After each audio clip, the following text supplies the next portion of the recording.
బాగున్నారు కదా. అయితే మనం పూర్వ తరగతిలో ఏం నేర్చుకున్నామమ్మా? మన తెలుగు సంకల్పం కొత్త వాచకం ఏంటమ్మా? తెలుగు వాచకం పేరేంటమ్మా? సంకల్పం. అయితే సంకల్పంలో మొదటి పాఠ్యాంశాన్ని నేర్చుకున్నాం, అలాగే రెండవ పాఠ్యాంశమైన వాన వాన వల్లప్ప గేయ సారాంశాన్ని మనం తెలుసుకున్నాం. అయితే అందులో కొన్ని అభ్యాసాలను మనం నేర్చుకున్నాం. అయితే మరికొన్ని అభ్యాసాలను మనం ఈరోజు తెలుసుకుందాం. అయితే ఇలా చూడండి పిల్లలు, ఈరోజు మనం నేర్చుకోబోతున్న అభ్యాసాలు ఇలా చూడండి అమ్మా. క్రింది వాక్యాలు చదవండి, బొమ్మలకు బదులుగా పదాలు చేర్చి రాయండి. మరలా చదువుతున్నాను వినండి పిల్లలు. కింది వాక్యాలు చదవండి, బొమ్మలకు బదులుగా పదాలు చేర్చి రాయండి. అయితే మొదటిగా మనం ఇలా చూడండి పిల్లలు, ఈ చిత్రాన్ని ఒకసారి చూడండి. చూడండి పిల్లలు, ఇదేంటో చెప్పండి అమ్మా. ఇలా చూడండి పిల్లలు, ఈ చిత్రాన్ని చూసి చెప్పండి అమ్మా, ఇదేంటిది? మీకు చాలా ఇష్టం, ఇది వేసవి కాలంలో పండుతున్న పండు కదమ్మా. ఈ పండు పేరేంటమ్మా? చెప్పాలి పిల్లలు. పండు అయితే చాలా తీయగా ఉంటుంది, కాయ అయితే ఎలా ఉంటుంది? చాలా పుల్లగా ఉంటుంది. అయితే ఇది ఏం చెప్పాలి? ఈ చిత్రం యొక్క పేరేంటమ్మా? మామిడి. ఏంటమ్మా? మామిడి కాయ. ఏంటమ్మా? మామిడి కాయ. మామిడి కాయ పుల్లగా ఉంటుంది. మామిడి కాయ పుల్లగా ఉంటుంది. ఇది ఏమవుతామా మనం చెప్పుకున్నాం? లా కింద లావత్తు. తెలుసు కదా పిల్లలు, ఏమవుతామా? లావత్తు. అయితే ఇప్పుడు ఏంటంటే ఈ చిత్రం ఇక్కడ ఉంది కదమ్మా, ఈ చిత్రం యొక్క స్థానంలో దీని యొక్క పదానికి పేరుని మనం ఇక్కడ ఈ ఖాళీలో మనం పూరించుకోవాలి.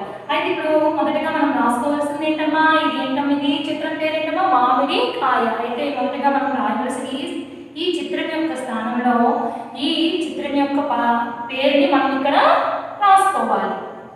మామిడి కాయ. మాకు దీర్ఘమిస్తే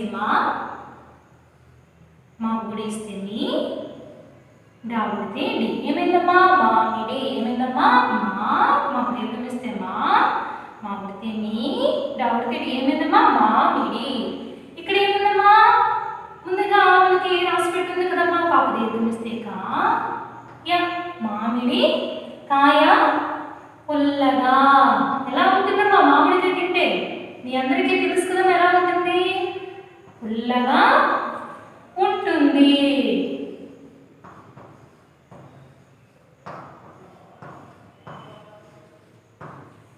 అయితే మొదటి వాక్యాన్ని మనం చెప్పుకున్నాం కదమ్మా. ఇప్పుడు మళ్ళా రెండో వాక్యాన్ని ఇలా చూడండి పిల్లలు. పాప దీర్ఘమిస్తే పా. పాప వానలో. వానలో. ఈ చిత్రం పేరేంటమ్మా? చెప్పండి అమ్మా పిల్లలు, ఈ చిత్రం పేరేంటి చెప్పండి పిల్లలు. మనం వర్షం పడేటప్పుడు ఉపయోగిస్తాం కదమ్మా. ఏంటమ్మా ఇది? చెప్పాలి. గొడుగు. ఏంటమ్మా? గొడుగు పట్టుకుంది. ఏంటమ్మా? గొడుగు పట్టుకుంది. అయితే ఈ ఖాళీలో మనం చిత్రం యొక్క పేరుని మనం రాసుకుందాం. అయితే ఇలా చూడండి పిల్లలు, ఈ పదాన్ని రాసుకుందామా? మొదటగా పాప వానలో. వానలో. ఈ చిత్రం యొక్క పేరేంటమ్మా? ఇప్పుడే చెప్పుకున్నాం కదా పిల్లలు. ఏంటమ్మది? గొడుగు.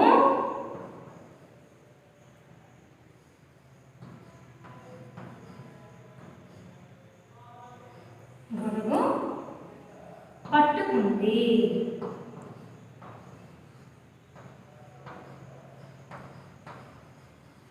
చూసారా పిల్లలు? అర్థమవుతుంది కదమ్మా పిల్లలు. చాలా సులువుగా మీరు ఈ వాక్యాలను మనం పూరించగలం.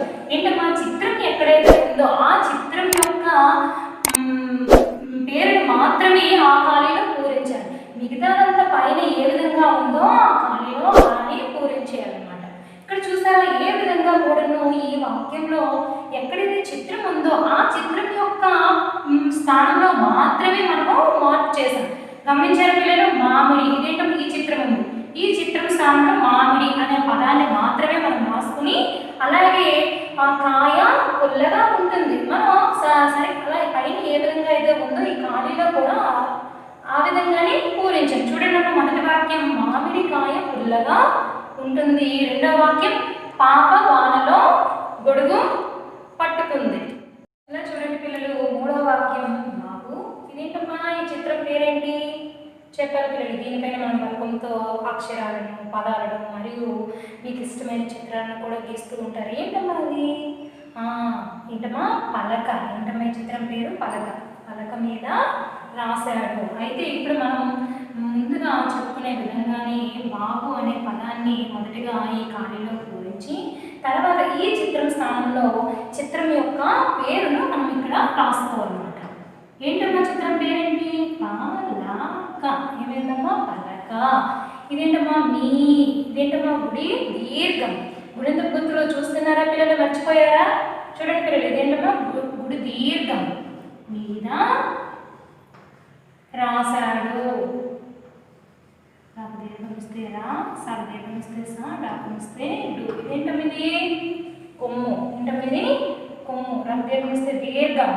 కొమ్ము దీర్ఘం, గుడి దీర్ఘం. చూస్తున్నారు కదా పిల్లలు? గమనించినట్టయితే గుణింతపు గుర్తులు చూసారా? మనం పూర్వ తరగతిలో గుణింతపు గుర్తులు చెప్పుకోవడం వలన మనం ఈరోజు ఈ పదాలను సులువుగా చదువుకోగలుగుతున్నాం మరియు వాక్యాలను కూడా రాయగలుగుతున్నాం మరియు చదవగలుగుతున్నాం కూడా. చూసారా పిల్లలు? మూల వాక్యం ఏంటమ్మా? బాబు పలక మీద రాశాడు. ఏంటమ్మా? బాబు పలక మీద రాశాడు. చూసారా ఎంత సులువుగా మనం రాసుకున్నాం కదా? చూడండి, ఈరోజు చూడండి పిల్లలు, కింది పదాలలో తప్పులను గుర్తించి సరిచేసి రాయండి. మరొకసారి చదువుకుందామా పిల్లలు? కింది పదాలలో తప్పులను గుర్తించి సరిచేసి రాయండి. ఏంటమ్మా?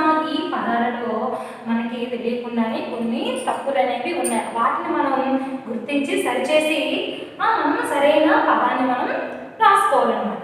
ఇలా చూడండి పిల్లలు, ఇది చదవండి పిల్లలు. ఇది అక్షరం చాక్షరం. చాకు తెచ్చి మా. ఏమైంది? చిమ అయింది.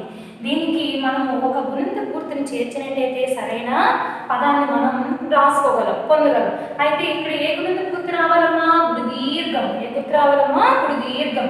చాకి గుడి దీర్ఘం చేర్చినట్టయితే చీ మా. ఏమైందమ్మా? చీమ. ఏమైందమ్మా? చీమ. అలాగే రెండో పదాన్ని మనం చూసుకున్నట్టయితే ఇలా చదవండి పిల్లలు. జా మాకు దీర్ఘం ఇస్తే మా, కాకు దీర్ఘం ఇస్తే కా. యా ఏమైందమ్మా? జమా కాయ అయిందమ్మా. జమా కాయ. అయితే మనకి సరైన పదాన్ని పొందాలంటే చూడండి, అనవసరమైన చోట ఒక దీర్ఘాన్ని చేర్చినట్టయితే ఆ పదం యొక్క అర్థమే మారిపోయింది కదమ్మా పిల్లలు. ఆ అనవసరమైన చోట ఇక్కడ మాకు దీర్ఘమైన చేర్చాం. అదే జాకి కానీ దీర్ఘం చేర్చినట్టయితే మనము సరైన పదాన్ని మనం పొందగలం. అయితే జాకి దీర్ఘం ఇస్తే జా మా, కాకు దీర్ఘం ఇస్తే కా. యా ఏమైందమ్మా? జామకాయ. ఏమైందమ్మా? జామకాయ. అలాగే ఇప్పుడు ఇలా చూసుకునేటట్టయితే మూడవ పదాన్ని చూడండి పిల్లలు.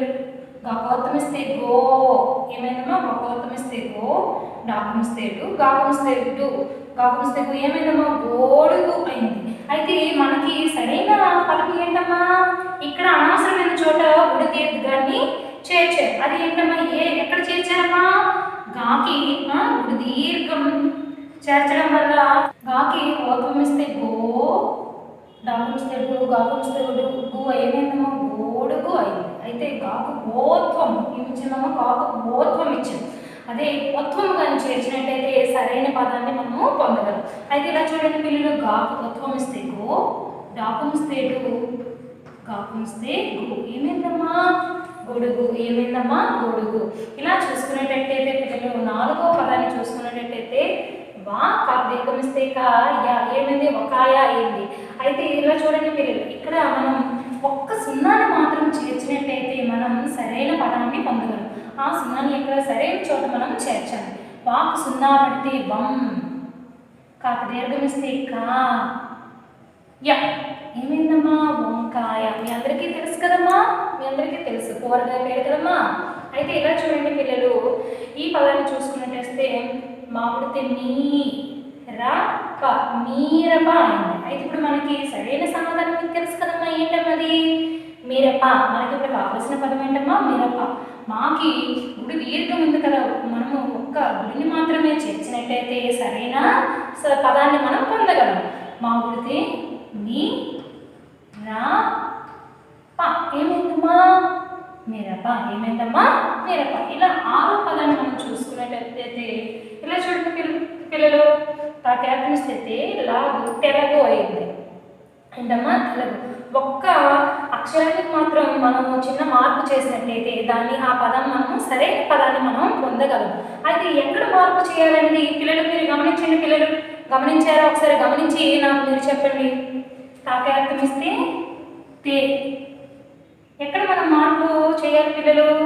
లాకి ఏమవ్వాలి? కొమ్ము. ఏంటమ్మా?